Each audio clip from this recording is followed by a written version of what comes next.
बचा है। तो y is equals to x square किसका इक्वेशन है? y is equals to x square एक पैराबोला का इक्वेशन होता है ना। पैराबोला देखो दो टाइप से बन सकता है, याद रखना, ये आप लोगों को मैथ्स में बहुत काम आएगा, फिजिक्स में भी आगे बहुत काम आने वाला है। तो देखो अगर बोलेगा y is equals to x square, तो पता है वो पैराबोला ऐसा बनता है। और अगर उसने बोल दिया x is equals to Y square, तो पैराबोला पता है ऐसा बनता है, ये याद रखना। तो हमने भी कौन सा दिया है, y is equals to x square, मतलब पैराबोला ऐसा बनेगा। अगर मैं सिर्फ इसकी पॉजिटिव क्वाड्रेंट को देखूं, जिसमें x भी पॉजिटिव है और y भी पॉजिटिव है, तो मैं उसको कैसा ड्रॉ करूंगा, कुछ ऐसा ड्रॉ करूंगा। यहीं पे तो x भी पॉजिटिव होता है और y भी पॉजिटिव। तो y is equals to x square का वो हिस्सा जिसमें x और y दोनों पॉजिटिव होते हैं, ये येलो वाला देखो, इसमें यही वाला हिस्सा है जिसमें x और y दोनों पॉजिटिव है। तो मैंने सिर्फ उसको ड्रॉ कर लिया है। ऐसा मैंने इसलिए ड्रॉ किया है क्योंकि आगे चल के पता है मैं क्या बनाने वाला हूं, मैं बनाने वाला हूं डिस्प्लेसमेंट टाइम ग्राफ। और टाइम 0 से शुरू हो सकता है, टाइम माइनस से शुरू नहीं हो सकता। इसलिए हम क्या करेंगे, इसके बाद का ही सब कुछ लेंगे। तो याद रखना कि y is equals to x square किसका ग्राफ होता है, पैराबोला का। तो y is equals to x square parabola का ग्राफ होता है, और y is equals to x किसका ग्राफ है, याद करो, y is equals to m x plus c. इसमें c को मैंने 0 मान लिया है, m को 1 मान लिया है, तो y is equals to x किसका इक्वेशन है ये एक स्ट्रेट लाइन का इक्वेशन है जो कि ओरिजिन से पास हो रही है। देखो अगर मैंने c की कुछ वैल्यू दे दी ना, इसका मतलब वो ओरिजिन से पास नहीं होगी, वो कहीं और से पास होगी। ये यहां से यहां तक का जो गैप है यही कहलाता है c। अगर मैंने c को 0 बोला है तो वो कहां से पास होने वाली है, ओरिजिन से। ये कुछ इंपॉर्टेंट चीजें हैं, ये आप लोगों को पता होनी चाहिए। तो ये एक स्ट्रेट लाइन की इक्वेशन है जो कि ओरिजिन से पास होने वाली है। उसके बाद y इज इक्वल टू कोई एक कांस्टेंट, फॉर एग्जांपल 5, ये किसकी इक्वेशन है, ये भी एक स्ट्रेट लाइन की इक्वेशन है, पर इसकी खास बात ये है कि इसमें आपको x दिखाई दे रहा है क्या, x नहीं दिखाई दे रहा। इसमें सिर्फ आपको y की वैल्यू दिखाई दे रही है कि y जो है वो हमेशा 5 है, चाहे x कुछ भी ले लो, x की कोई भी ले लो, y हमेशा 5 है। इसका मतलब मैं एक ऐसा ग्राफ ड्रॉ कर सकता हूं, ये देखो, ये क्या कहलाएगा, y इज इक्वल टू 5। इसके किसी भी पॉइंट पे आपको y कितना दिखने वाला है, 5 दिखने वाला है। तो यहाँ पे 3 हम लोगों ने ग्राफ देखे हैं। सबसे पहला देखा पैराबोला का y is equal to x square, उसके बाद स्ट्रेट लाइन जो कि ओरिजिन से पास हो रही है y is equal to X, और उसके बाद ये एक ऐसी लाइन जो कि y एक्सिस के पैरेलल होगी। क्या इतना समझ में आया? अब y और x की जगह पे मैं क्या लिखूंगा, डिस्प्लेसमेंट और टाइम लिखने वाला हूं। तो यहाँ पे देखो, अब डिस्प्लेसमेंट और टाइम लेके हम लोग चलते हैं। सबसे पहले मैंने एक इक्वेशन बनाया s is equals to T square. तो इनके बीच का ग्राफ कैसा बनेगा, आप लोग इमेजिन कर सकते हो, आप लोग बड़े आराम से इमेजिन कर सकते हो। इनके बीच का ग्राफ बनने वाला है ऐसा। अगर ये s है और ये t है, तो s is equals to T square का ग्राफ ऐसा बनेगा, क्योंकि क्या होता है, पैराबोला। अगर मैंने बोला, अगर इसको मैंने एक बार डिफरेंशिएट कर दिया, इसको एक बार डिफरेंशिएट करने पे क्या आता है, वेलोसिटी, सॉरी डिस्प्लेसमेंट को एक बार डिफरेंशिएट करने पे क्या मिलता है, velocity is equals to 2t। ये किसका इक्वेशन है, y is equals to mx, एक स्ट्रेट लाइन का जो कि कहां से पास हो रही है, ओरिजिन से, क्योंकि प्लस करके कुछ नहीं लिखा है ना, यानी ओरिजिन से पास हो रही है। तो देखो यहाँ पे ये बन जाती है एक स्ट्रेट लाइन जो कि ओरिजिन से पास हो रही है। ये v is equals to 2t का ग्राफ है। अब इसको मैंने एक बार और डिफरेंशिएट कर दिया, तो ये क्या बन जाएगा, एक्सेलरेशन, और ये क्या बच जाएगा, 2, क्योंकि t का डिफरेंशिएशन क्या होगा, 1। तो हमको यहां से क्या मिलेगा, एक्सेलरेशन इज इक्वल्स टू 2। तो इसका ग्राफ कैसे बनेगा, अगर मैं एक्सेलरेशन और टाइम के बीच में ग्राफ प्लॉट करूं तो ऐसा दिखाई देगा, a इज इक्वल्स टू 2। तो आप देखो डिफरेंशिएट करने पे जो कर्व रहता है पहले वो स्ट्रेट लाइन बन जाता है, ऐसा जो कि इंक्लाइंड है, उसको आपने एक बार और डिफरेंशिएट कर दिए तो वो क्या बन जाता है, एक ऐसी स्ट्रेट लाइन जो कि एक्स एक्सिस के पैरेलल है। ये चीज हम लोग को बाद में बहुत बार यूज करनी है। इसका उल्टा भी पॉसिबल है, पता है, अगर आपको दे देगा कि वेलोसिटी जो है वो ऐसी है, तो डिस्प्लेसमेंट कैसा होगा, आपको पता है कि इसको डिफरेंशिएट करके हमको ये मिला था, तो इंटीग्रेट करने पे क्या मिलेगा, ऐसा मिलेगा। तो ये चीजें हम लोगों को ना दिमाग में याद रहनी चाहिए। इससे हमको ये मिलता है, इससे हमको ये मिलता है, तो हमको उल्टा प्रोसीजर करने पे क्या होगा, प्रीवियस ग्राफ्स मिलते जाएंगे। अगर मैंने आपको बोल दिया कि ये वेलोसिटी की ग्राफ है, तो आप अपने आप क्या बना लोगे, आप लोग ना ये एस और टी के बीच का ग्राफ बना लोगे। अगर ये ऐसा है तो असलरेशन कैसा है पूछूंगा तो आप बता दोगे कि असलरेशन कोई कांस्टेंट होगा ऐसा। क्या इतना समझ में आया? फिर से मैं बता रहा हूं कि S is equal to T square, मैंने कुछ एक रैंडम ले लिया, तो ये एक पैराबोला का ग्राफ होता है, और उसको मैंने जीरो से ही इसलिए शुरू किया क्योंकि टाइम की वैल्यू जीरो से ही शुरू होती है। तो वो ग्राफ कुछ ऐसा बना। अब मुझे पता है कि इसको एक बार डिफरेंशिएट करने पे मुझको वेलोसिटी मिलती है। तो वेलोसिटी का फॉर्मूला क्या मिला, v is equal to 2t। अरे ये तो लाइन का इक्वेशन बन गया। तो मैंने एक लाइन ड्रॉ कर दी। उसके बाद मैंने इसको एक बार और डिफरेंशिएट किया, तो ये acceleration is equal to constant मिला, a is equal to constant. तो वो लाइन एक स्ट्रेट लाइन होती है जो कि इस एक्सिस के पैरेलल होती है। तो ये सब कुछ मैंने अपने ऑब्जर्वेशन से इसको ड्रॉ कर लिया अभी तक के। तो इसका काम क्या होगा कि जब मुझे ये दिया होगा, मान लो ये दिया होगा, तो मैं इसको इंटीग्रेट करके यहां पहुंच सकता हूं, उसको इंटीग्रेट करके वहां पे पहुंच सकता हूं। क्या इतना हम कर सकते हैं? बस, बहुत बढ़िया। इसके बाद आपका सारा काम हो गया। अब यहाँ पे देखो, कुछ और हम लोग इंपॉर्टेंट चीजें डिस्कस कर रहे हैं। हो सकता है ये चीज ना पहली बार में समझने में दिक्कत हो, आप इसको 2-3 बार में समझाऊंगा तो समझ में आ जाएगा। अदरवाइज आप लोग इसका रिपीटेड देख सकते हो यूट्यूब पे। वैसे तो एक बार में समझ में आ जाना चाहिए। कुछ चीजें आप लोगों को दिमाग में याद रखनी होंगी, जैसे कि यहाँ पे देखो, अगर मैं डिस्प्लेसमेंट और टाइम इनके बीच में एक ग्राफ बनाऊं, वो ग्राफ कुछ ऐसा बन रहा है। तो ये इसका जो स्लोप होता है वो हमें क्या देता है, slope of displacement versus time graph gives us velocity. देखो स्लोप का मतलब क्या होता है, d y by d x.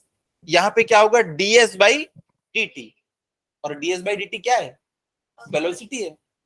तो देखो हम लोग स्लोप निकालते कैसे हैं, हम लोग स्लोप निकालने के लिए क्या करते हैं, बस दो लाइन यहाँ पे ड्रॉ कर देते हैं। ऐसे ऐसे कहीं पे भी दो लाइन आप ड्रॉ कर दो, जहां आपकी मर्जी। इस वाले पॉइंट को नाम दे दो 1, और इस वाले पॉइंट को नाम क्या दे दो, 2। इस पॉइंट पे देखो s की वैल्यू कितनी है, s1, और s की वैल्यू इस पॉइंट पे कितनी है, s2। इस पॉइंट पे टाइम कितना है, t1, और इस पॉइंट पे टाइम कितना है, t2। तो यहां पे देखो, अगर आप लोगों को स्लोप निकालना है, ये देखो ये एक ट्राइंगल बन गया, यही तो स्लोप है। और tan theta is equal to क्या होता है, परपेंडिकुलर डिवाइडेड बाई बेस। इसीलिए स्लोप इज इक्वल टू क्या होता है, dy बाई dx। यहाँ पे क्या है, ds बाई dt। तो यहाँ का जो स्लोप होगा उसको हम वेलोसिटी बोलेंगे, और वो होगा ds बाई dt। तो आज के बाद हम लोग सीधे बोलेंगे कि slope of displacement versus time graph gives us velocity. ये चीज याद रखनी चाहिए। अब देखो यहाँ पे हमको वेलोसिटी मिली तो है, बताओ वेलोसिटी एक स्केलर क्वांटिटी है या वेक्टर क्वांटिटी है? वेक्टर क्वांटिटी सबको पता है, उसकी डायरेक्शन या तो पॉजिटिव होगी या निगेटिव होगी। यहाँ पे भी देखो हम लोग ना इस ग्राफ को देख के बता देंगे कि वेलोसिटी पॉजिटिव है कि नेगेटिव है। अब देखो ये वाला जो पेन है ना, अगर मैं इसको ऊपर फेंकूं, तो ये क्या है, पहले तो इसकी वेलोसिटी इस डायरेक्शन में होगी, उसके बाद इसकी वेलोसिटी इस डायरेक्शन में होगी। मैं इसको ना पॉजिटिव ले लेता हूँ और इसको मैं नेगेटिव ले लेता हूँ। अगर मैं आपको बोलूंगा -5, तो आप समझ जाओगे कि उसकी वेलोसिटी इस डायरेक्शन में होगी। +5 बोलूंगा, इसका मतलब आप समझ जाओगे उस डायरेक्शन में होगी। तो माइनस प्लस से हमको डायरेक्शन पता चलती है। तो यहाँ पे देखो, जैसे जैसे टाइम बढ़ रहा है वैसे वैसे डिस्प्लेसमेंट बढ़ रहा है कि कम हो रहा है? देखो टाइम बढ़ रहा है तो डिस्प्लेसमेंट भी बढ़ रहा है। तो देखो ये अगर पॉजिटिव है तो ये भी पॉजिटिव, तो वेलोसिटी कैसी मिलेगी, पॉजिटिव। लेकिन यहां पे देखो, अगर हमने ग्राफ ऐसा ड्रॉ कर दिया, मान लो कभी हमको कुछ ऐसा वाला ग्राफ मिला, अब मैं इसका स्लोप निकालता हूं। देखो इसका स्लोप निकालने के लिए फिर से मैं क्या करूंगा, ये दो लाइंस मैंने ड्रॉ कर दिया, इसको मैंने नाम दे दिया .1, इसको मैंने नाम दे दिया .2। इसके ऊपर ये क्या होगा, S1, इसके ऊपर ये क्या होगा, S2, ये क्या है T1, और ये क्या है T2। अब यहाँ पे वेलोसिटी क्या होती है, ds बाई dt। अब ds देखो, चेंज इन ds आपको कैसा दिखाई दे रहा है, S2 माइनस S1। देखो छोटी वैल्यू माइनस बड़ी वैल्यू, क्योंकि देखो s की वैल्यू कम हो रही है पर t की वैल्यू क्या हो रही है, बढ़ रही है। तो यहाँ पे देखो ऊपर में आने वाला है निगेटिव और नीचे में आने वाला है पॉजिटिव, मतलब वेलोसिटी कैसी मिलेगी हमको, नेगेटिव। लेकिन इतना कैलकुलेशन करने का हमारे पास टाइम नहीं होगा। हम सीधे एक ही चीज याद रखेंगे कि अगर वेलोसिटी ऐसी है या ऐसी है या ऐसी है, देखो थोड़ी सी उठी हुई दिख रही है ना, तो ये सब के सब कैसी वेलोसिटी है, पॉजिटिव, बात खत्म। लेकिन अगर वेलोसिटी जो है वो ऐसी है, ऐसी है, ऐसी है, जैसे जैसे टाइम बढ़ रहा है देखो नीचे आ रही है ना, ये वेलोसिटी क्या हो जाएगी, निगेटिव वेलोसिटी। ये चीज हमको याद रखना है। डिस्प्लेसमेंट टाइम ग्राफ में अगर आप ऐसे ऊपर की तरफ जा रहे हो, भले थोड़ा सा ही ऊपर क्यों ना जाओ, अगर आप ऊपर जा रहे हो तो वो पॉजिटिव वेलोसिटी है, और अगर आप नीचे आ रहे हो तो वो क्या है, निगेटिव वेलोसिटी है। अब देखो यहां पे अगर मैं टाइम और डिस्प्लेसमेंट के बीच में एक ऐसा ग्राफ बना दूं, तो बताओ यहाँ पे वेलोसिटी पॉजिटिव होगी कि निगेटिव होगी, यहां तो लाइन नहीं है, पॉजिटिव। और दूसरा ग्राफ मैंने बना दिया मान लो ऐसा,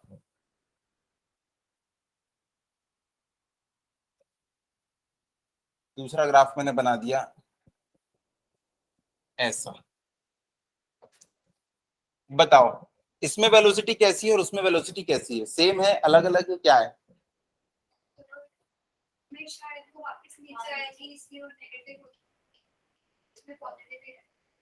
अच्छा चलो देखते हैं। मैं यहाँ पे ना कोई भी दो पॉइंट, जब भी कर्व आ जाए ना तो याद रखना कि आपको ना दो पॉइंट वहां पे लेने पड़ेंगे। आप ऐसी देख के नहीं बोल सकते, ये आपको ना बहकाने के लिए होता है। तो देखो यहाँ पे मैंने ना एक पॉइंट ले लिया और दूसरा पॉइंट यहाँ पे ले लिया, इसके ऊपर मैंने स्लोप डाला ऐसा। स्लोप क्या बताता है, वेलोसिटी। स्लोप ऐसे जा रहा है मतलब ये क्या है, पॉजिटिव। इस पे भी क्या होगा, पॉजिटिव, मतलब वेलोसिटी इधर भी पॉजिटिव है, वेलोसिटी इधर भी पॉजिटिव है। तो ऐसे वाले जो भी कर्व रहते हैं ना उसमें वेलोसिटी हमको पॉजिटिव मिलती है। अब यहाँ पे देखो, यहाँ पे कैसा दिख रहा है, यहाँ कैसा लग रहा है, क्या यहाँ पे नेगेटिव है, नहीं। यहाँ पे भी देखो, इस पॉइंट पे आप ड्रॉ करो तो देखो अभी भी तो ऐसा ही दिख रहा है, तो इसमें भी वेलोसिटी पॉजिटिव है, इसमें भी वेलोसिटी पॉजिटिव है। देखो आप उस डायरेक्शन में आगे बढ़ रहे हो। तो दोनों में डिफरेंस क्या है, देखोगे तो आपको पता चलेगा दोनों में एक बहुत बड़ा डिफरेंस।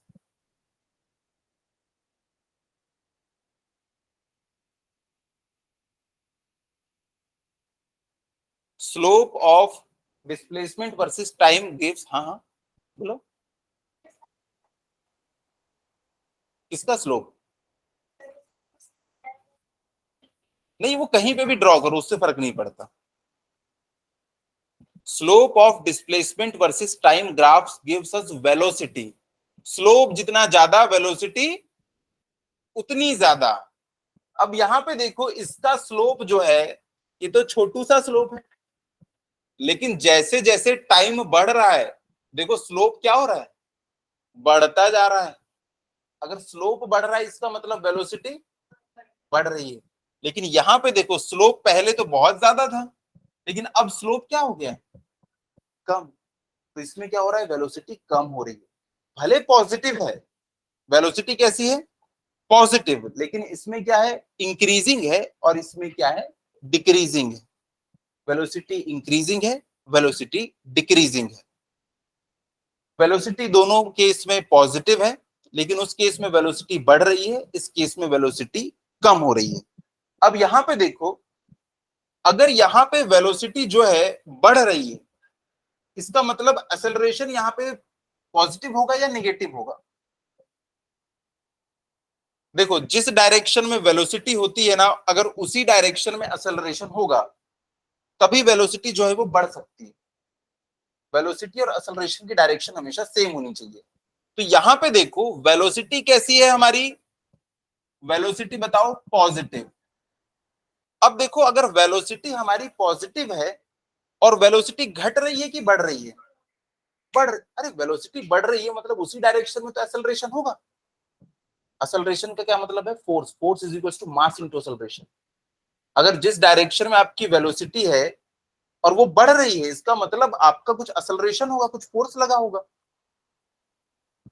वेलोसिटी कैसी है? पॉजिटिव है। और वेलोसिटी इंक्रीजिंग है या डिक्रीजिंग है?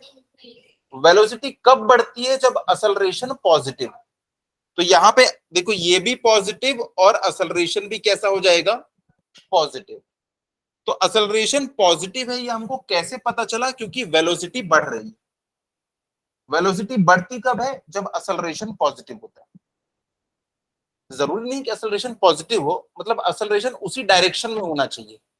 अब यहां पे देखो, यहां पे आपकी जो वेलोसिटी है वो पॉजिटिव है या नेगेटिव है? वेलोसिटी पॉजिटिव, लेकिन वेलोसिटी समय के साथ में बढ़ रही है कि घट रही है? वेलोसिटी कम हो रही है, इसका मतलब एक्सेलरेशन कैसा होगा? नेगेटिव होगा एक्सेलरेशन। अरे तुमने अभी तभी तो फॉर्मूला पढ़ा था, v is equals to U plus A T. देखो इनिशियल वेलोसिटी तो कांस्टेंट है, वेलोसिटी कम हो रही है। कब कम होगी? जब ए की वैल्यू माइनस में होगी। समझ रहे हो? स्टार्टिंग वेलोसिटी जितनी थी, हमारी फाइनल वेलोसिटी कम हो गई, इसका मतलब एक्सेलरेशन नेगेटिव होगा। इसका मैं शॉर्टकट भी बताने वाला हूं अभी। तो यहां पे देखो, वेलोसिटी पॉजिटिव है और एक्सेलरेशन हमारा कैसा है? वो भी पॉजिटिव है। यहां पे हमारी वेलोसिटी पॉजिटिव है, लेकिन एक्सेलरेशन कैसा है? एक्सेलरेशन निगेटिव है। और एक्सेलरेशन निगेटिव है, ये मुझे कैसे पता चला? क्योंकि वेलोसिटी कम हो रही थी। मैं एक्सेलरेशन के बारे में आपसे कभी भी कुछ पूछूं कि बताओ एक्सेलरेशन पॉजिटिव है या नेगेटिव है, तो आप पूछना सर वेलोसिटी बढ़ रही है क्या? मैं बोलूंगा हाँ बढ़ रही है, तो बोलना एक्सेलरेशन पॉजिटिव। मैं बोलूंगा अगर कम हो रही है तो आप बोल देना कि माइनस।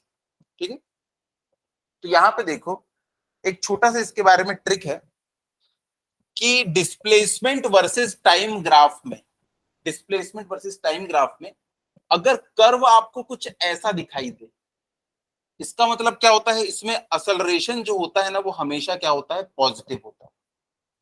और अगर आपको कभी भी कर्व ऐसा कुछ दिखाई दे, ऐसा उल्टा वाला, इसका मतलब एक्सेलरेशन क्या होता है इसमें? नेगेटिव। इसको याद कर लेना है। गुपचुप खाने जाते हो तो अपनी कटोरी को कैसा रखोगे तो आपके लिए पॉजिटिव है? डायग्राम देख लो। एक्सेलरेशन पॉजिटिव चाहिए ना, तो कटोरी ऐसे रखना पड़ेगा। अगर कटोरी ऐसी है तो हमारा एक्सेलरेशन पॉजिटिव है, और अगर हमने कटोरी ऐसी कर दी, ठीक है, तो यहां तक कि हमारा ये खेल हो गया। इसका हम लोगों को बाद में बहुत सारा यूज करना है। चलो, अब हम लोग देखने वाले हैं क्या? Motion under gravity. अभी तक के हम लोगों ने तीन इक्वेशन ऑफ मोशन देख लिए थे। पहला इक्वेशन ऑफ मोशन क्या था? v is equals to U plus A T. दूसरा इक्वेशन ऑफ मोशन क्या था? s is equals to U T plus half A T square. और तीसरा क्या था? 2as। तो ये तीन हम लोगों को मेन चीजें पता चली थी। चौथा एक और था, nth सेकंड में वो कितने डिस्टेंस कवर करेगा। वो कोई इक्वेशन ऑफ मोशन नहीं है, वो इसी से हमने निकाल लिया था। किसको? किन से दो? तो वो एक्स्ट्रा को मैं काउंट नहीं कर रहा हूँ ना, वो हमने पिछली क्लास में कर लिया डेरिवेशन। मेन तो हमारे ये तीन है। अब इन तीनों का ही मैं इस्तेमाल करूंगा, और क्या करूंगा? ग्रेविटी को हम लोग समझने की कोशिश करेंगे कि इक्वेशन ऑफ मोशन ग्रेविटी में कैसे चेंज हो जाते हैं। ठीक है? तो हम लोगों को ना यहाँ पे मोटा मोटा दो टाइप के केस देखने के लिए मिलेंगे। पहला केस ये होगा कि मैं अर्थ में खड़ा हूं और यहां से किसी चीज को ऊपर फेंकूंगा। दूसरा केस क्या होता है कि मैं किसी टॉवर पे चढ़ जाऊंगा, उसके किनारे पे आया और वहां से धीरे से इस पेन को रिलीज कर दूंगा। नीचे से ऊपर फेंकना और ऊपर से ड्रॉप कर देना, ये दो अलग अलग हम लोग केस पढ़ने वाले हैं। ठीक है? यहां पे देखो, सबसे पहले मैं एक चीज क्लियर कर देता हूं, उसके बाद ये चीज कभी डिस्कस नहीं होगी। ग्राउंड लेवल पे, ग्राउंड लेवल पे अगर हम ऊपर की तरफ जाएंगे तो सारी चीजों को पॉजिटिव लेंगे, और अगर हम नीचे जाएंगे तो हम क्या लेंगे? सारी चीजों को निगेटिव। अगर मैंने इस पेन को फेंका ऐसे, तो ये कहां जा रहा है? ऊपर, तो इसकी वेलोसिटी में क्या लूंगा? पॉजिटिव। लेकिन अगर मैं टावर पे चढ़ा और इसको छोड़ दिया, तो इसकी वेलोसिटी क्या कंसिडर करूंगा? नेगेटिव। याद रखना, हमेशा जो नीचे जाएगा वो नेगेटिव। यहां से मैं इसको ऊपर फेंका तो इसमें कुछ डिस्प्लेसमेंट हुआ, तो वो पॉजिटिव डिस्प्लेसमेंट 20 मीटर बोलेंगे। लेकिन अगर मैं टावर पे चढ़ गया 20 मीटर के और वहां से इसको ड्रॉप कर दिया तो इसमें कितना डिस्प्लेसमेंट होगा, -20, क्योंकि ये नीचे जा रहा है। ऊपर जाना पॉजिटिव, नीचे जाना नेगेटिव। अब एक चीज देखो यहाँ पे कि अगर यहां से कोई बॉडी है ये ऊपर की तरफ जा रही है तो इसमें ग्रेविटेशन किस डायरेक्शन में लगता है, असलरेशन ड्यू टू ग्रेविटी नीचे। भाई नीचे खींचेगी ना इसको अर्थ, तो मैं हमेशा जी की वैल्यू क्या लूंगा, माइनस में, क्योंकि असलरेशन किस डायरेक्शन में है, नीचे। अगर बॉडी ऊपर से नीचे आ रही होगी तो जी किस डायरेक्शन में रहता है, तब भी नीचे। अर्थ ऐसा करती है क्या, नीचे आ रहा है तो दूर जा, हमेशा ये अर्थ अपनी तरफ खींचती है। तो असलरेशन ड्यू टू ग्रेविटी हमेशा डाउनवर्ड डायरेक्शन में, हमेशा। तो जब भी मैं फॉर्मूला यूज करूंगा ना, acceleration due to gravity G, तो यहाँ पे असलरेशन की पता है मैं हमेशा ऐसा लिखा करूंगा, u minus G into T. बच्चे बोलेंगे सर ये माइनस जी क्यों आ गया, क्योंकि वो डाउनवर्ड डायरेक्शन में। तो अगर मैं डायरेक्ट माइनस लिख दूंगा तो किसी को कोई तकलीफ नहीं होनी चाहिए, ठीक है। तो असलरेशन ड्यू टू ग्रेविटी हमेशा डाउनवर्ड डायरेक्शन में लगता है, इसलिए वो हमेशा निगेटिव ट्रीट होगा। आपकी एनसीईआरटी में एक क्वेश्चन ऐसा है जिसमें ये बोला है जानबूझ के कि ऐसा कंसीडर करो कि नीचे जाने पे चीजें पॉजिटिव होती हैं, तो बताओ असलरेशन ड्यू टू ग्रेविटी कितना होगा। उस केस में हम लोग लिखेंगे पॉजिटिव। वो एक क्वेश्चन में स्पेशली उसने पूछा है अलग से कि बताओ अगर नीचे जाने की डायरेक्शन पॉजिटिव है तो जी की वैल्यू कितनी होगी, तो लिखेंगे हम +9.8। एक ही क्वेश्चन है ऐसा, ठीक है। तो डाउनवर्ड डायरेक्शन में हर चीज को हम नेगेटिव कंसीडर करेंगे, चाहे वो डिस्प्लेसमेंट हो, चाहे वो असलरेशन हो, कोई भी चीज हो। और ऊपर की डायरेक्शन में पॉजिटिव कंसीडर करने वाले हैं, ठीक है। लिखिए, हेडिंग डाल लीजिए, मोशन अंडर ग्रेविटी।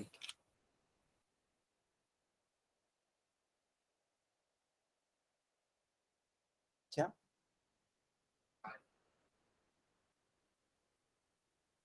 याद नहीं आ रहा, वही सब था वो कि आप उसको देख के समझ जाओगे। चलिए लिखिएगा, सबसे इंपॉर्टेंट चीज हम लोग पहली लाइन इसी में लिखने वाले हैं। If air resistance is negligible, if air resistance is negligible and a body is freely moving and a body is freely moving along vertical line near the earth surface, then an acceleration acts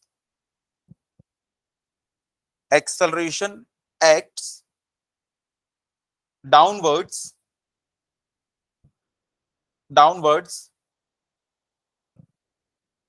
which is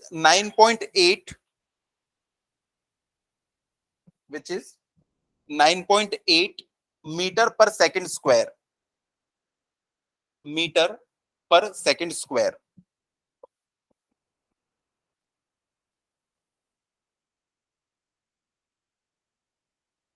तो जी की value कितनी होती है, 9.81 metre पर second square, but 9.8 हम consider करेंगे और कई सारे क्वेश्चन में इसको 10 लेके कंसीडर करके हम लोग क्वेश्चंस बनाएंगे, ठीक है। नहीं दिया है तो आप 9.8 ले सकते हैं, आप 10 भी ले सकते हैं, डिपेंड करता है कि आपकी एक्यूरेसी आप कहां तक के लेना चाहते हो।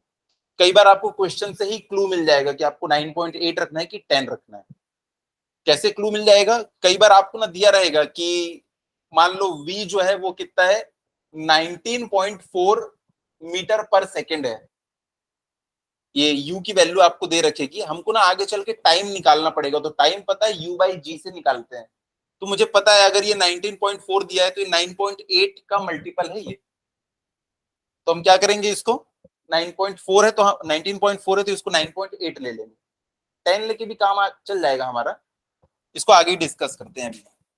तो चलिए नंबर 1 लिखिएगा आप, दो केसेस पढ़ने हैं हमको ग्रेविटी के अंदर। तो पहला नंबर का केस है, if a body is dropped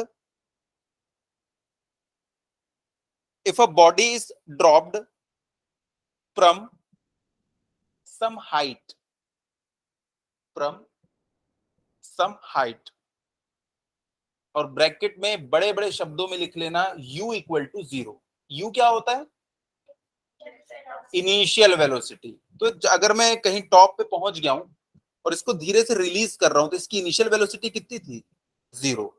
तो जब भी आपको ऐसा क्वेश्चन आएगा तो ये डेटा आपको दिया नहीं रहेगा कि इनिशियल स्पीड वाज 0, आपको कंसीडर कर लेना है। इसलिए मैंने पहले लिखवा दिया u इक्वल टू 0। लिखिएगा इसमें, in this case, in this case u equal to 0 and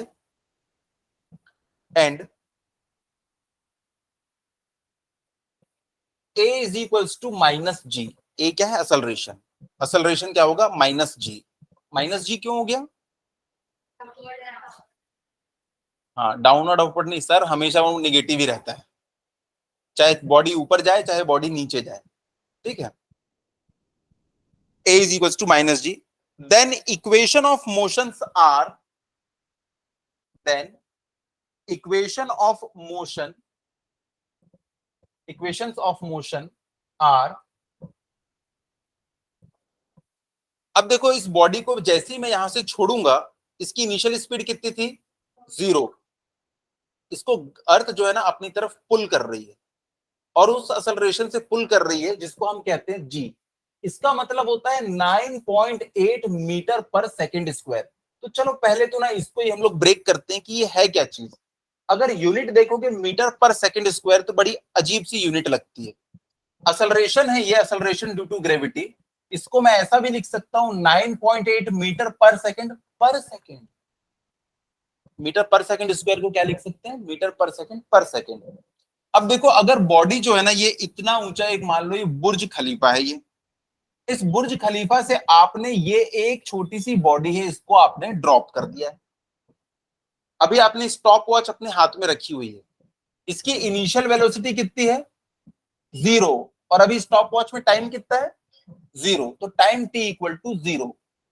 पता है अगर मैंने यहां की सारी एयर को हटा दिया, भाई इसमें ना एयर का बहुत बड़ा रोल होता है स्पीड में। यकीन नहीं आता तो देखते हैं हम लोग अभी कि एयर का कितना बड़ा रोल है। मैंने क्यों बोला है कि एयर को हमको कंसीडर नहीं करना है। यहाँ पे देखो जैसे ये है, एयर का इफेक्ट देखो कितनी देर में नीचे आया, एकदम स्लो मोशन में। अगर यहाँ पे कोई एयर ना हो इस कमरे में तो क्या होगा? ये बहुत स्पीड में नीचे आ जाएगा। अब मैं यहाँ से एयर को तो हटा नहीं सकता, बट मैं क्या करूंगा, इसके सामने की एयर इससे हटा सकता हूँ। तो देखो जैसी एयर इसके सामने की हटेगी, देख रहे हो, उसी की स्पीड में वो नीचे आता है। एक एक्सपेरिमेंट किया गया है, उसको यूट्यूब में डाला गया है। उसमें एक फेदर को, जो पंख होता है, और एक जो बॉल थ्रो करते हैं ना, रेड ब्लू कलर की इतनी बड़ी बड़ी बॉलिंग करते हैं, जो उन दोनों को एक साथ ड्रॉप करते हैं एक बहुत बड़े वैक्यूम चैम्बर में। दोनों एक साथ नीचे आते हैं। तो एयर का अगर रेजिस्टेंस ना हो तो, क्योंकि ग्रेविटेशनल एक्सेलरेशन सबके ऊपर सेम होता है, तो सब एक स्पीड से नीचे आएंगे। तो अभी ऐसा एज्यूम कर लो कि वहां पे कोई एयर नहीं है, एयर रेजिस्टेंस अगर नहीं है, तो पता है अब अगर आपका 1 सेकेंड अगर बीत गया तो t इज इक्वल टू क्या हो जाएगा? 1। और सब बच्चों को पता है अगर आपने इसको ड्रॉप किया तो आते आते इसकी स्पीड बढ़ने लगेगी। 1 सेकेंड के बाद पता है इसकी स्पीड कितनी हो जाएगी? 9.8 metre per second.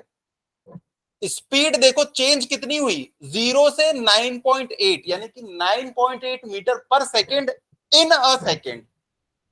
9.8 metre per second उसकी स्पीड चेंज होती है। अब थोड़ी देर के बाद टाइम इज इक्वल्स टू क्या हो गया? 2। मतलब कितने सेकेंड बाद? यहां से 1 सेकेंड बाद। और हर सेकेंड स्पीड कितनी बढ़ती है? 9.8। तो यहाँ पे जो इसकी स्पीड होने देगी ना, इसमें प्लस 9.8 कर देना, कितना आएगा?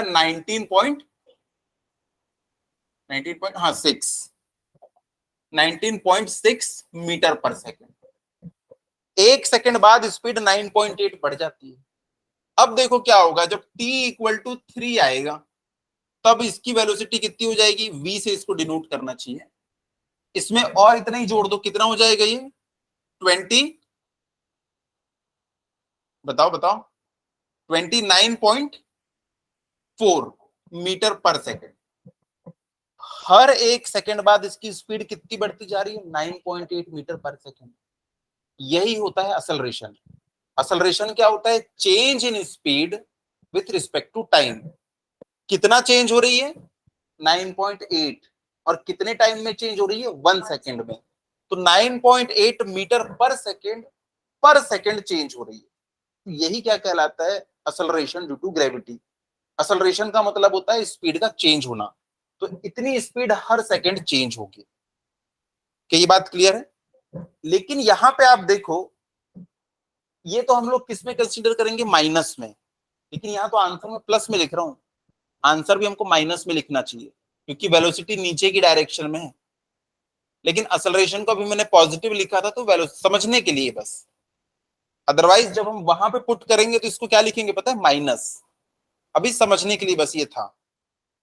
तो देखो, इस तरीके से हम लोग इसको देख लिए अभी। अब देखो इक्वेशन ऑफ मोशन कैसी चेंज हो जाएगी। सबसे पहली इक्वेशन ऑफ मोशन जो थी हमारे पास, वो थी v is equals to U plus A T. अब देखो यहां पे इनिशियल वेलोसिटी कितनी थी?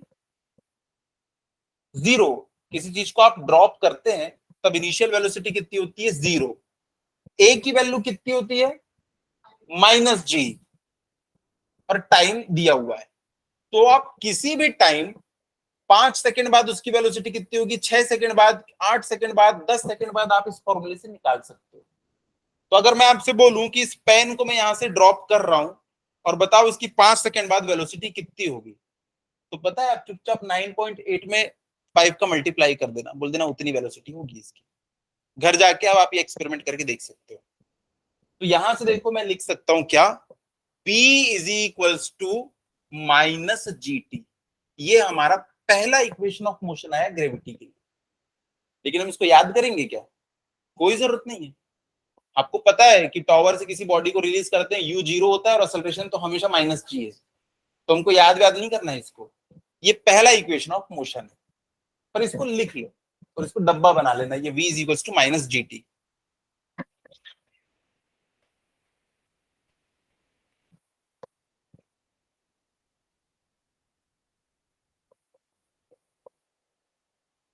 हो गया।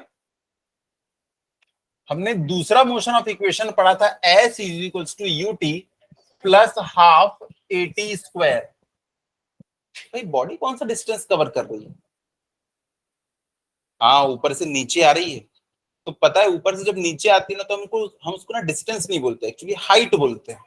हम इसको फेंकेंगे तो कितने डिस्टेंस पे जाएगा ऐसा नहीं बोलते, हम कितनी हाइट तक जाएगा बोलते हैं।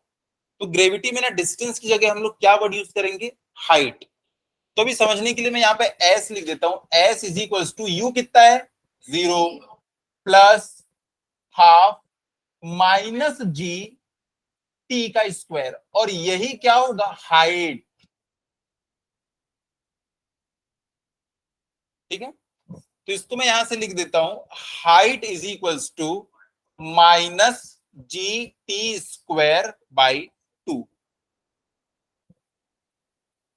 अगर किसी बच्चे को ये फॉर्मूला याद है तो डायरेक्ट इसमें वैल्यू पुट करेगा, काम खत्म। फिर कोई बोलेगा सर आंसर तो माइनस में आ जाएगा। हाँ, क्योंकि बॉडी नीचे आ रही है ना, तो आंसर माइनस में ही आएगा।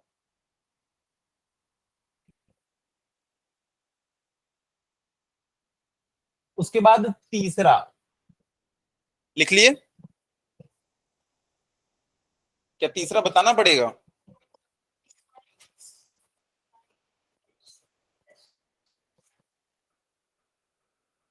अब यहां पे क्या होगा?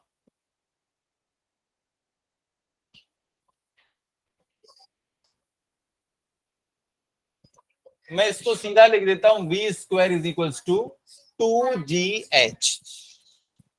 ये पॉजिटिव में कैसे आ गया लेकिन? क्योंकि असलरेशन भी निगेटिव है और नीचे आएगा तो हाइट भी निगेटिव है, तो माइनस माइनस क्या हो गया? प्लस। जिनको समझ नहीं आया यहां पे देखिए, V square is equal to 0 plus, नीचे आ रहे हैं इसलिए माइनस जी, और नीचे आ रहे हैं इसलिए एच की जगह पे माइनस एच। भाई तुम खुद बोल रहे हो बॉडी को छोड़ रहे हैं तो बॉडी नीचे आ रही है, तो जितना डिस्टेंस कवर करेगी उसको माइनस के साथ लेना पड़ेगा ना। तो यहां से हम लोग क्या लिख सकते हैं, V square is equal to 2GH। ये तीसरा आ गया हमारे पास,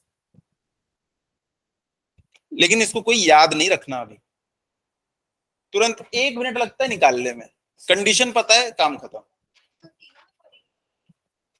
हमने केस ही वही लिया है। नंबर 1 केस क्या है कि बॉडी फ्री फॉल कर रही है, टावर के ऊपर आप चढ़े और बॉडी बॉडी को रिलीज करती है।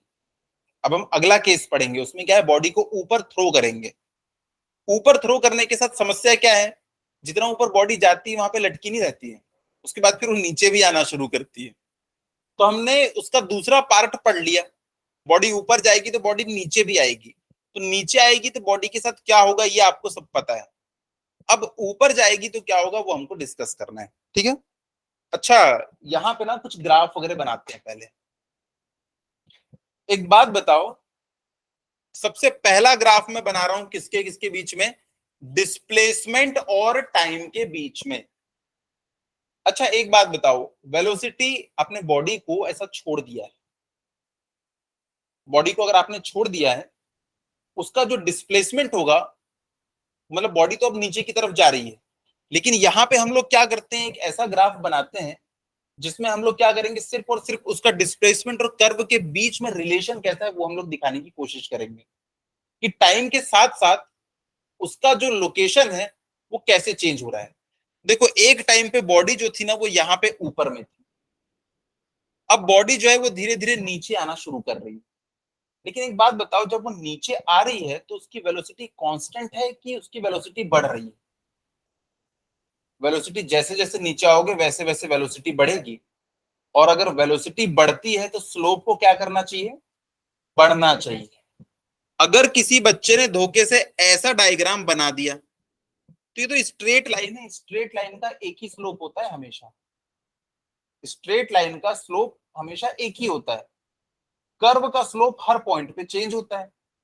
लेकिन हमारी बॉडी जो है उसकी स्पीड तो हर पॉइंट पे चेंज हो रही है, हर पॉइंट पे स्लोप किसका चेंज होता है, किसी कर्व का। तो पता ही ये कैसा बनेगा, एक कर्व बनेगा। अब कर्व तो बनेगा, इतना तो हमको समझ में आ गया। मैं फिर से रिपीट कर रहा हूं कि बॉडी जब ऊपर से नीचे आ रही है ना, तो हर पॉइंट पे उसकी स्पीड चेंज हो रही है, और वेलोसिटी क्या होती है, slope of displacement time graph. अगर वेलोसिटी चेंज हो रही है तो स्लोप को भी चेंज होना पड़ेगा। अगर किसी बच्चे ने ऐसा बना दिया तो पता है इसका स्लोप चेंज नहीं हो रहा है, एक ही स्लोप है इसका। तो यहाँ पे हमको ऐसा ग्राफ बनाना पड़ेगा जिसका स्लोप चेंज हो रहा हो और समय के साथ साथ बॉडी नीचे भी आ रही हो। देखो ये किसी सर्टेन हाइट पे है, तो कोई बच्चा बोला कि सर इसको ऐसा बना दो, देखो इसका स्लोप समय के साथ चेंज हो रहा है। कोई बच्चा बोला नहीं सर इसको एक काम करो ऐसा बना दो, इसमें भी तो देखो बॉडी नीचे आ रही है और हर पॉइंट पे इसका स्लोप चेंज हो रहा है। अब मैं कौन सा बनाऊं, सोच के जवाब देना। अगर नीचे आ रहे हो तो स्पीड आपकी बढ़नी चाहिए, और स्पीड अगर बढ़ रही है तो आपका स्लोप भी बढ़ना चाहिए। किसका स्लोप बढ़ेगा, इसका या इसका? अपनी कॉपी में बना के देख लिया करो, रफ में पीछे 2 पॉइंट पे खच खच तुरंत पे बना के देख लिए, स्लोप कम हो रहा है कि ज्यादा हो रहा है।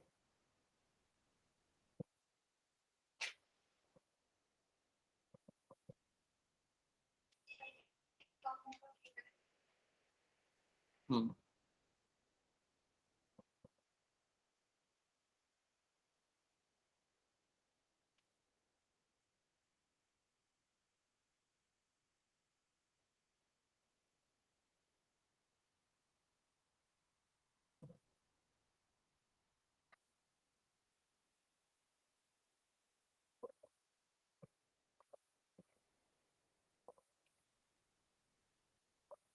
बताओ किसमें स्लोप बढ़ रहा है, किसमें स्लोप कम हो रहा है?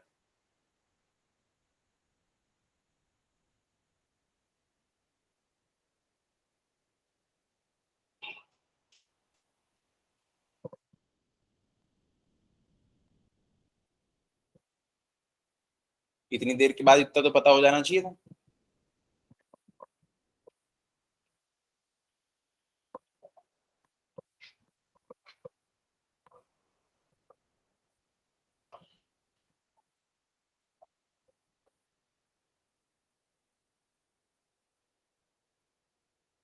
डिस्प्लेसमेंट टाइम वेलोसिटी टाइम और एक्सेलरेशन टाइम। अच्छा, एक्सेलरेशन टाइम के बीच का ग्राफ कैसा होगा? ग्रेविटी जो है अर्थ की क्या चेंज हो रही है क्या?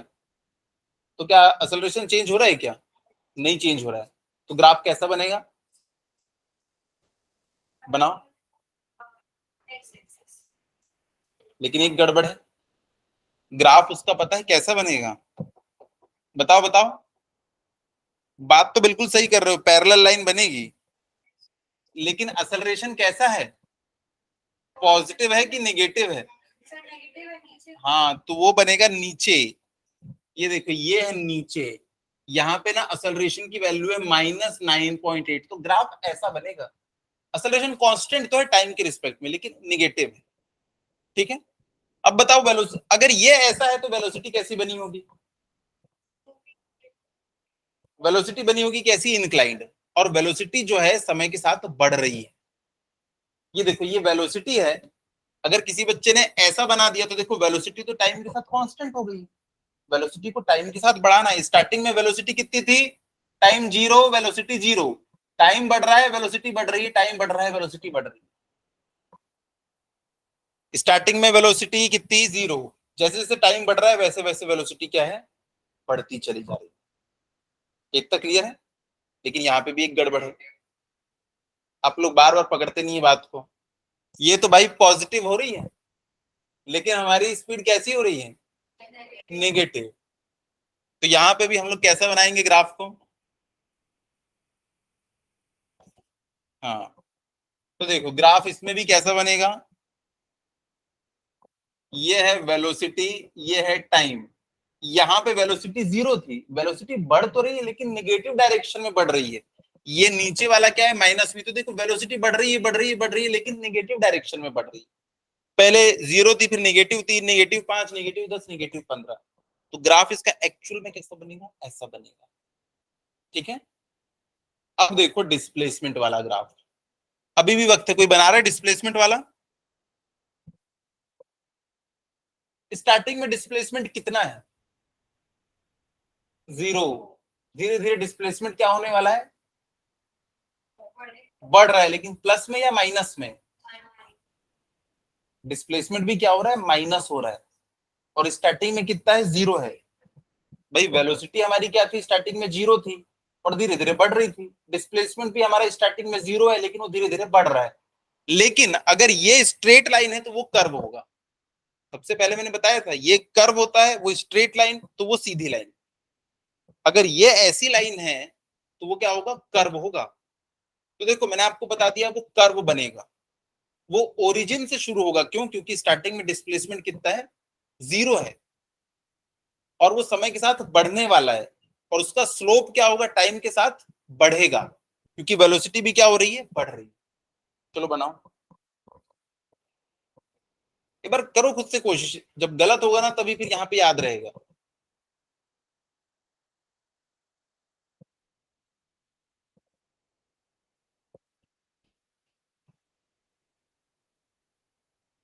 हाँ हाँ, तो देखो यहाँ पे स्लोप कितना है? हाँ, स्लोप बना वहां पे। हाँ, यहाँ पे स्लोप कितना है? हाँ, तो देखो इसका स्लोप जो था वो कम था, इसका स्लोप ज्यादा है। हाँ, तो ये ग्राफ बनेगा।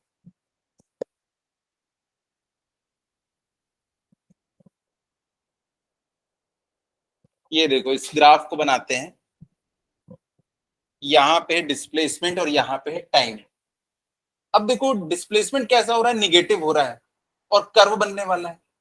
अब डिस्प्लेसमेंट तो यहीं पे बन सकता है, नीचे निगेटिव अगर बनना है। भाई एस की वैल्यू क्या है? नेगेटिव। तो एस की वैल्यू नेगेटिव तो यही रहती है। तो देखो या तो वो ऐसा बनेगा या तो वो ऐसा बनेगा।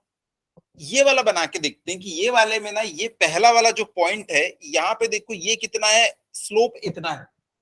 और इस पॉइंट पे स्लोप कितना है? ये देखो, ये इतना है। किसका स्लोप ज्यादा है?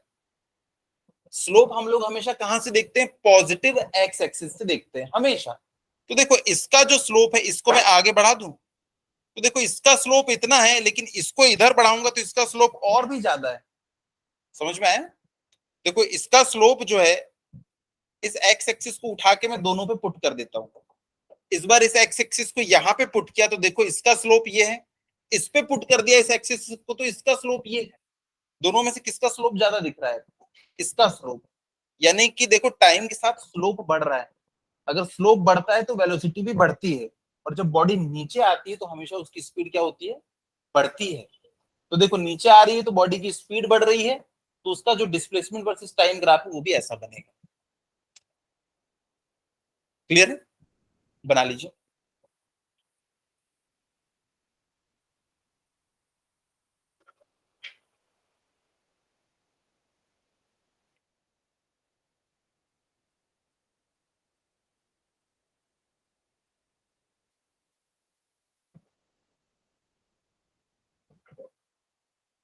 चलिए नेक्स्ट लिखिएगा। If a body is projected vertically upward,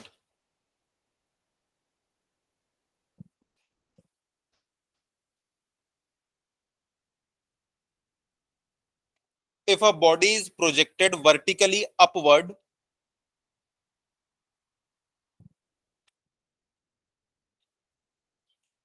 ये हेडिंग हो गई। अब इसके अंदर लिखिएगा taking initial position as origin, taking initial position as origin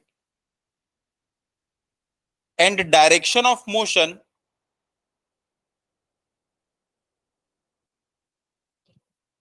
vertically up, direction of motion vertically up.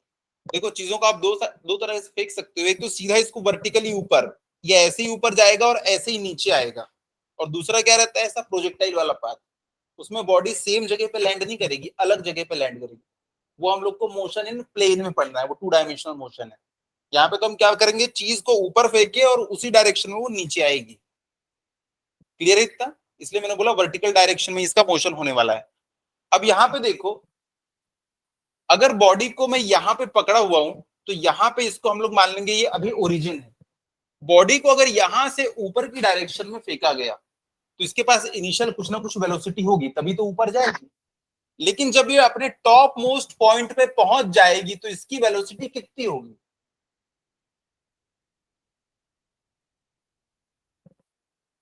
यहां पे ये सबसे ज्यादा हाइट अचीव कर चुकी है, अब तो इसको नीचे आना है, तो ऊपर जाके इसकी वेलोसिटी क्या होगी? 0 होगी। गुड। इसकी वेलोसिटी धीरे धीरे धीरे धीरे कम होगी, क्योंकि ना असलरेशन ड्यू टू ग्रेविटी नीचे है, तो वो क्या करेगा, इसकी स्पीड को धीरे धीरे कम करने लगेगा, कम कम कम कम कम। एक टाइम इसकी वेलोसिटी हो जाएगी 0, लेकिन ग्रेविटी तो अभी भी लगी हुई है, तो वो क्या करेगा, फिर वो नीचे आना शुरू करेगा। तो इस पॉइंट पे इनिशियल वेलोसिटी होती है u। कुछ ना कुछ वेलोसिटी से आपने इसको भेजा है, कोई पत्थर फेंकते हैं ना हम लोग, तो स्टार्टिंग में वेलोसिटी होती है, लेकिन देखना एक टाइम के बाद वो सबसे ऊपर पहुंचेगा, उसकी वेलोसिटी हो जाती है 0। अब वो नीचे आना शुरू करता है, तो यहाँ पे जो इसकी फाइनल वेलोसिटी होगी वो कितनी होगी?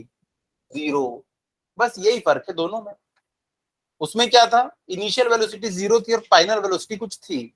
यहाँ पे क्या है, इनिशियल वेलोसिटी u है और फाइनल वेलोसिटी 0 है, और असलरेशन कितना है इसके ऊपर थ्रू आउट? -g। ये जितनी भी हाइट को कवर करेगी इसी को हम लोग क्या बोलेंगे? h। कई बार पूछता है कि बताइए इसने मैक्सिमम कितनी हाइट अचीव की, तो पता है उसकी हाइट मैक्सिमम अचीव कब होगी? जब उसकी वेलोसिटी 0 हो जाएगी।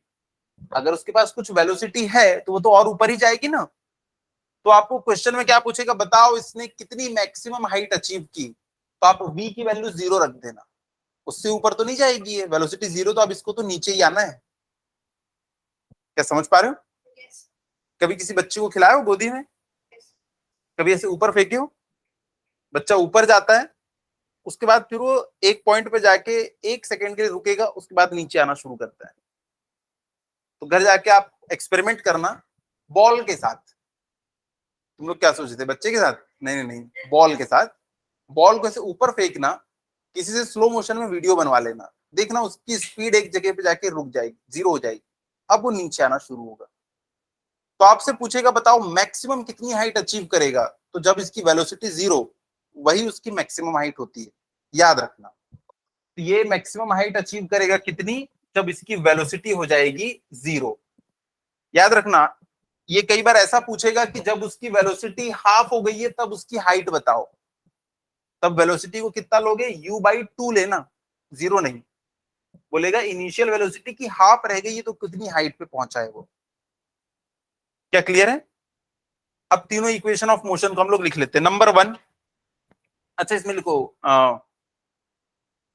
नेक्स्ट लाइन में लिख लेना, at H max, at H max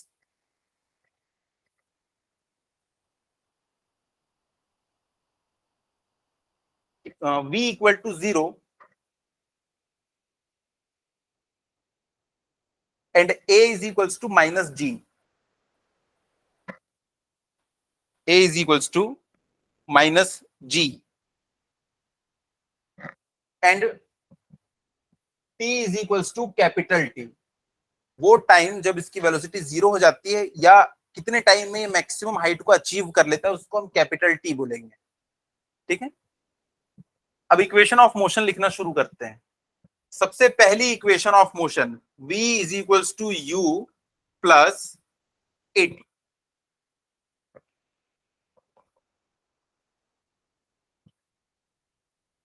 क्या हो जाएगा ये,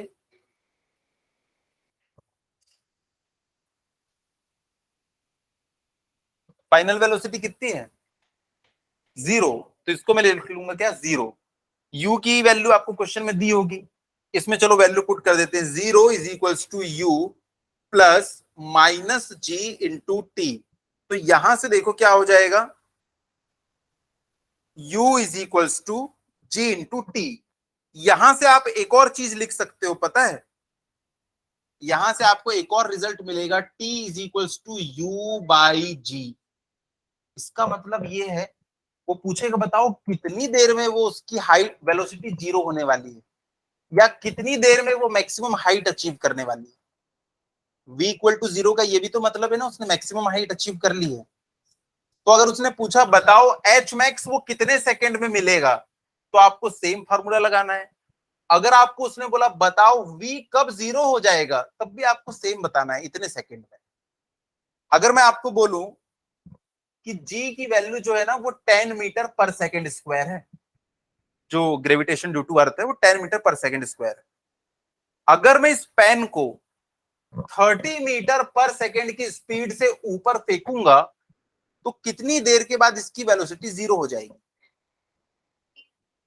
हाँ 3 सेकंड, खत्म। जो भी क्वेश्चन आएंगे आप उसको ऐसे ही उड़ा दो। पूछेगा बताओ कितनी देर में ये मैक्सिमम हाइट अचीव करेगा, देखना इनिशियल वेलोसिटी कितनी थी 30, जी कितना है 10, सब 3 सेकंड में। मैं पूछूंगा कि इसको मैं फेंक रहा हूं 30 मीटर पर सेकंड की स्पीड से और जी की वैल्यू 10 है, बताओ ये कितनी देर बाद वापस से मेरे हाथ में आ जाएगा। जाने में लगेगा 3 सेकंड, आने में लगेगा 3 सेकंड, टोटल 6 सेकंड, खत्म। आधे न्यूमेरिकल तो इसी में खत्म हो जाएंगे, क्योंकि ऊपर जाने में जितना टाइम लगता है उतना ही टाइम नीचे आने में भी लगता है, बशर्ते वहां पे कोई एयर रेजिस्टेंस ना हो। नहीं तो कई बच्चे पूछने आते हैं सर अगर मैंने हाथ में एक बंदूक पकड़ी, उससे तो गोली बहुत स्पीड से निकलती है, ऊपर जाएगी और जब वो वापस से नीचे आएगी मेरे हाथ में तो क्या उसकी स्पीड वही रहेगी? अगर वैक्यूम होता तो वही होती स्पीड, लेकिन यहाँ पे वैक्यूम नहीं है, एयर रेजिस्टेंस है, तो हवा है ना उसकी ज्यादा स्पीड बढ़ने नहीं देती, तो उसकी स्पीड वापस से उतनी नहीं हो पाती। इसलिए हमने पहले ही अजम्पशन यहाँ पे क्या लिया था कि एयर का कोई रेजिस्टेंस नहीं है। ठीक है, याद रहेगी ये चीज। तो यहां से तो देखो आपके बहुत सारे न्यूमेरिकल बन जाएंगे। बॉडी को अपनी मैक्सिमम हाइट अचीव करने में कितना टाइम लगेगा, तो यू बाई जी कर देना। उसकी वेलोसिटी कब 0 होगी, तो इसमें भी यू बाई जी कर देना। नंबर 2 लिखिएगा,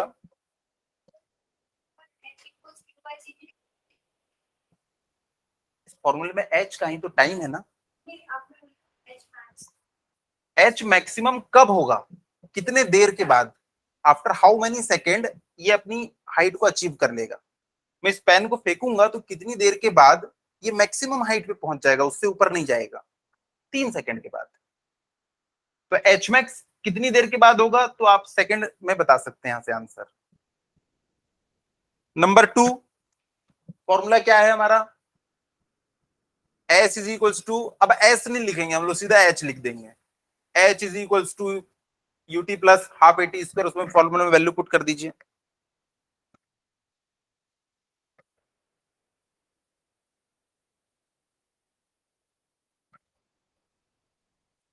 दूसरा हमारा क्या बन जाएगा, एच इज इक्वल्स टू, मैं डायरेक्ट लिख देता हूं, u t minus half g T square.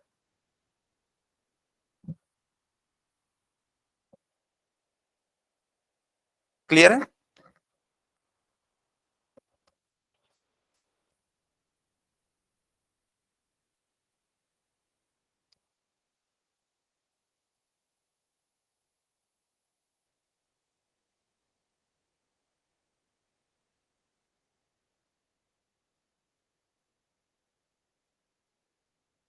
Next, v square is equal to you square minus two ji h हो जाएगा, क्योंकि V square is equal to you square plus two A S होता है, तो V square is equal to you square minus two ji H. लेकिन आपको पता है वी स्क्वायर कितना होता है, जीरो। देखो ना, वी की वैल्यू जीरो हो जाती है, फाइनल वेलोसिटी। हम देखो इस क्वेश्चन को ना दो पार्ट में सॉल्व करेंगे। पहला पार्ट क्या होगा, जब वो नीचे से ऊपर जाएगा, तो जब वो ऊपर जाएगा तो उसकी वेलोसिटी कितने होने वाली है, जीरो होने वाली है। उसके बाद वो ऊपर से नीचे आएगा, तो वो केस तो हम पढ़ चुके हैं पिछला। तो मैं अभी क्या केस बता रहा हूं आपको, नीचे से ऊपर जाने वाला। अगर वो नीचे से ऊपर गया है तो एक टाइम बाद उसकी वेलोसिटी जीरो होने वाली है, इसीलिए हम लोग v की वैल्यू क्या लिख रहे हैं, जीरो। बच्चे बोलेंगे सर उसके बाद ऊपर से नीचे आएगा, अरे तो हमने पिछला केस पढ़ लिया है ना, इन दोनों केस को क्लब करेंगे हम लोग, उसके बाद आंसर बताएंगे। तो हमारा दूसरा केस क्या हो गया, सॉरी तीसरा केस, हाँ, U square is equal to क्या हो जाएगा, टू जी एच, क्योंकि V square is equal to you square minus two ji H होगा। एक ही जगह पे माइनस जी पुट करेंगे, तो यहां से U square is equal to two ji H. और अगर आपसे पूछ ले कि वो हाइट उसकी मैक्सिमम कितनी होगी, तो आप क्या बता सकते हैं, u square by two g. Height maximum कितने सेकंड बाद मिलेगी यहां से पता चलेगा, और हाइट मैक्सिमम कितनी मिलेगी वो यहां से पता चलेगा।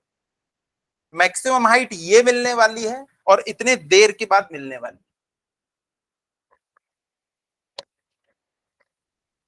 लिखिएगा star point.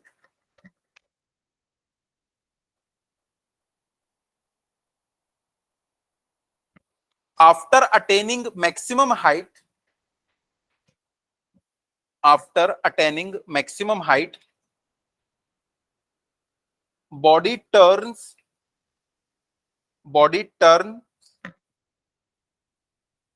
And come back to ground, come back to ground. Second star point है, time taken during up flight, यानी कि ऊपर जाने में लगने वाला time, time taken during up flight and down flight are equal. उसके बाद अगला स्टार पॉइंट है, time for one side is equals to क्या आया था हमारा, यू बाई जी।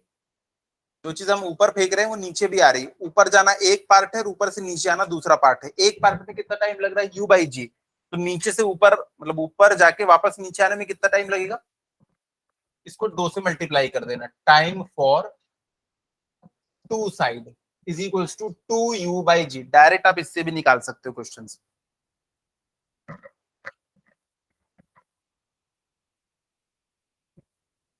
उसके बाद अगला पॉइंट, ये कुछ क्वेश्चंस में काम आता है और जेडब्ल्यू में इसी पॉइंट से क्वेश्चन बनते हैं।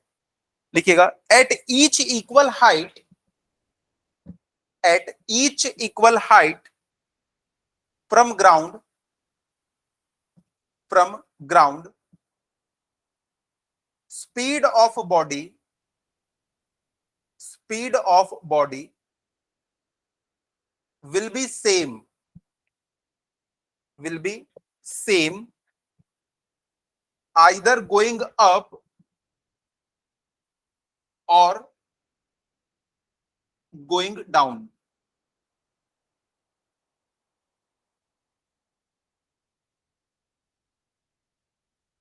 ये मेरे हाथ में एक बॉल है, यहाँ पे मैंने उसको ऊपर फेंका है।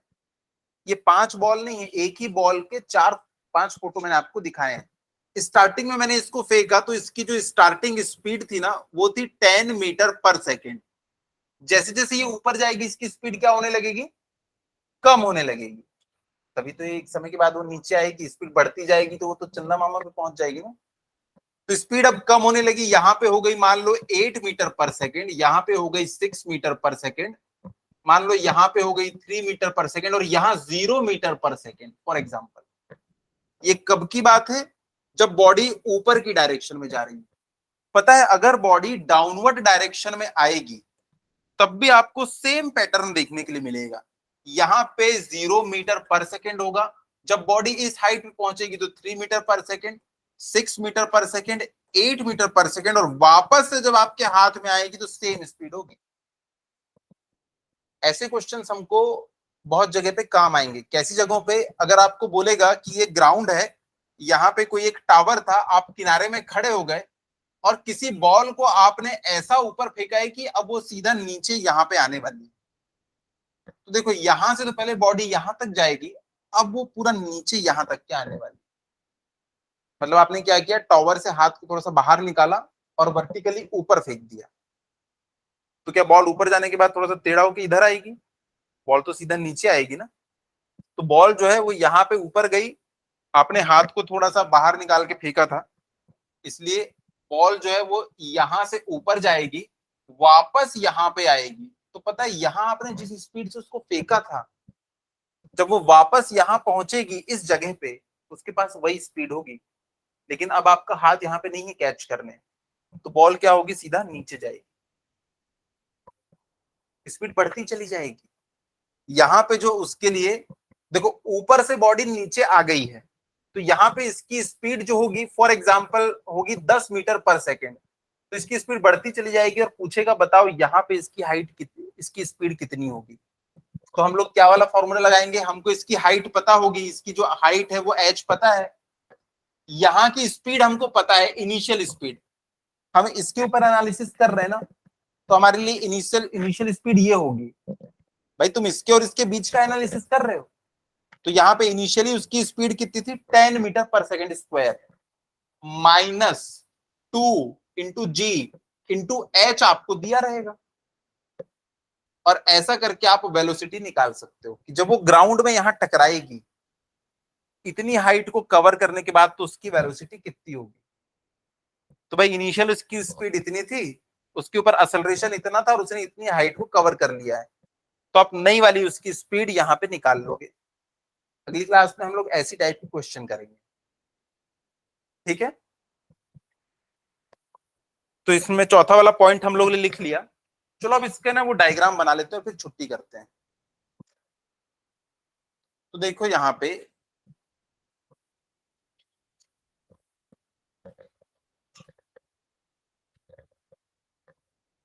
चलो बॉडी तो चलना शुरू कहां से की है, ओरिजिन से। तो ये हमारा जो एस टी ग्राफ है वो शुरू भी कहां से होगा, ओरिजिन से। बॉडी ने ओरिजिन से चलना शुरू किया है।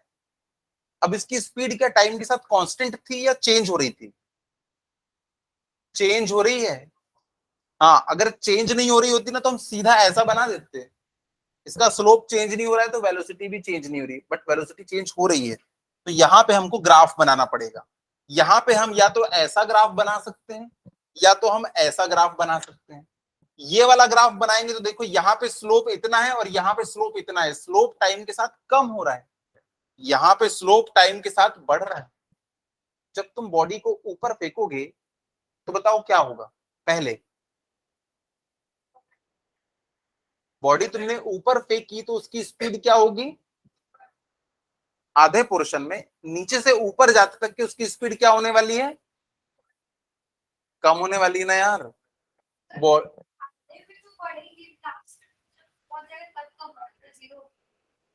अचानक से जीरो नहीं होती, तुम यहाँ से फेंकोगे ना उसकी स्पीड कम होते होते होते होते होते होते एक टाइम पे जीरो हो जाती है। आपको क्या लगता है यहाँ से 50 की स्पीड पे फेंके, 50 70 90 100, अचानक से उसको याद आता है अरे मुझे ऊपर नहीं जाना है, फिर जीरो? नहीं, 100 99 98 ऐसे करते करते जीरो पे पहुंचती है वो, स्पीड ग्रेजुअली कम होती है। तो देखो यहाँ पे ये वाला कर्व जो है ना बहुत बेहतरीन दिख रहा है हमको। इसमें समय के साथ देखो स्पीड कम हो रही है, होते होते होते एक टाइम ये स्लोप ऐसा हो जाएगा, स्लोप हॉरिजॉन्टल मतलब जीरो। तो देखो ये वाला कर्व आधे रास्ते के लिए ठीक है, धीरे धीरे वो ऊपर जा रही है तो उसकी स्पीड क्या हो रही है, कम हो रही है। तो स्पीड कम हुई कम हुई कम हुई, एक टाइम पे ये देखो यहाँ पे स्लोप कितना है, जीरो। कितना एंगल बना रहा है वो इसके साथ, जीरो। अगर स्लोप जीरो तो स्पीड जीरो। अब देखो बॉडी नीचे आना शुरू करेगी, नीचे आना शुरू करेगी तो डिस्प्लेसमेंट कम होगा। क्या बॉडी सीधा नीचे आ जाएगी? भाई यहाँ तो मतलब टाइम लगा ही नहीं उसको ऊपर से नीचे आने में, टाइम तो लगेगा ना कुछ आने में। देखो अब इसको टाइम लगाते हैं आने में, तो बॉडी जो है वो कुछ ऐसे आएगी। यहाँ पे देखो स्पीड कम थी, धीरे धीरे धीरे धीरे उसकी स्पीड बढ़ती चली जा रही है। तो जब वो ऊपर जाएगी तो उसकी स्पीड कम हो रही है, स्लोप कम हो रहा है, और इसमें स्लोप क्या है उसका, बढ़ता चला जा रहा है। ठीक है। और याद करो वो टाइम जब मैंने आपको बताया था कि आपकी गुपचुप की कटोरी अगर उल्टी हो गई, इसका मतलब एक्सेलरेशन क्या है, नेगेटिव। और जब हम बॉडी को कहीं फेंकते हैं ऊपर तो उसके ऊपर एक्सेलरेशन किस डायरेक्शन में होता है, हमेशा हमेशा तो डाउनवर्ड होता है अर्थ के कारण। तो देखो कटोरी कैसे बना दोगे उल्टी, तो ये तो मैं आप लोगों को पहले ही बता चुका था। आप लोगों को तो पहले ही बता देना सर उल्टी कटोरी बनेगी क्योंकि एक्सेलरेशन क्या है, नेगेटिव है। अब कोई बच्चा मुझे वेलोसिटी का ग्राफ बना के बता दो बस। याद रखना पहले वेलोसिटी ऊपर की डायरेक्शन में थी, उसके बाद एक पॉइंट पे वेलोसिटी जीरो होगी, उसके बाद फिर वेलोसिटी की डायरेक्शन चेंज हो जाएगी।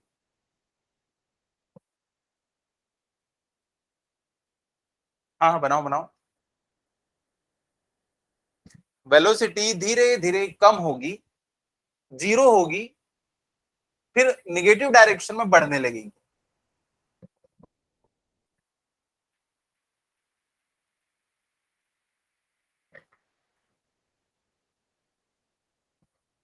अच्छा कोई बच्चा बता सकता है कि यहाँ पे ये टाइम कितना होगा, ये वाला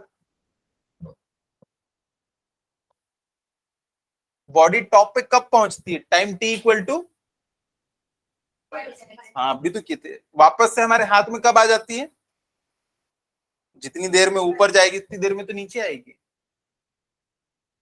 तो यहाँ पे देखो किसी ने बनाने की कोशिश किया, कैसे बना,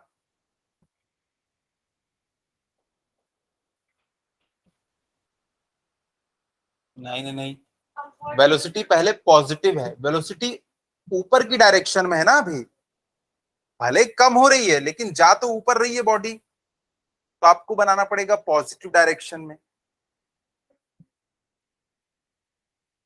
आपने तो इनिशियल वेलोसिटी उसकी जीरो कर दी, और जब बॉडी थोड़ी देर के बाद उसकी वेलोसिटी मैक्सिमम कर दी।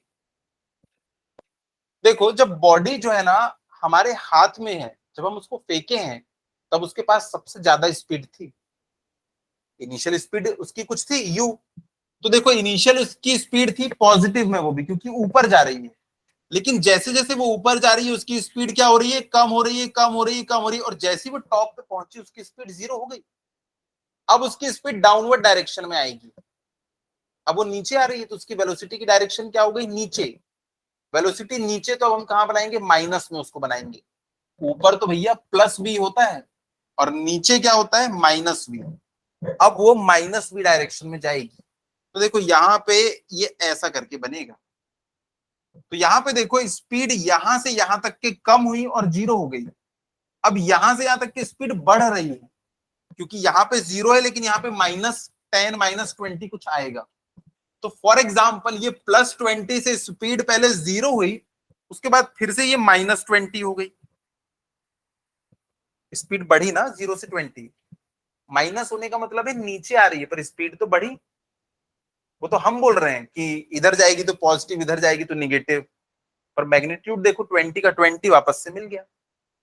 तो बॉडी के पास स्टार्टिंग में कोई वेलोसिटी थी, जैसे जैसे समय बीतता चला गया उसकी स्पीड कम होती चली गई। ये देखो इसको मैंने ऊपर फेंका, इसकी स्पीड हो गई जीरो।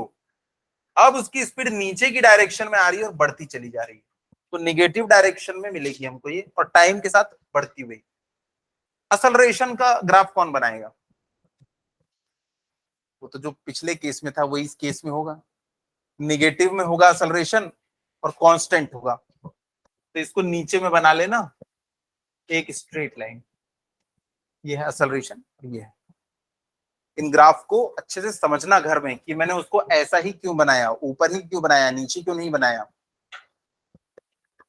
बॉडी ऊपर की तरफ जा रही थी, देखो डिस्प्लेसमेंट होता चला गया, उसने एक हाइट अचीव कर ली, अब उसका डिस्प्लेसमेंट कम होता जा रहा है, कम होता जा रहा है। एक टाइम पे उसका डिस्प्लेसमेंट जीरो, क्योंकि वापस मेरे हाथ में आ गई बॉडी। तो एक टाइम पे उसका डिस्प्लेसमेंट बहुत ज्यादा था, थोड़ी देर के बाद उसका डिस्प्लेसमेंट क्या हो गया, जीरो, मेरे हाथ में आ गई बॉडी। यहाँ पे टाइम कितना होगा, वही u by g, velocity zero हो गई। ये ग्राफ यहां से बनेगा ना, टाइम माइनस में तो हो नहीं सकता। सर आए नहीं है अभी तक के, तो चलो क्वेश्चन भी कर लेते हैं।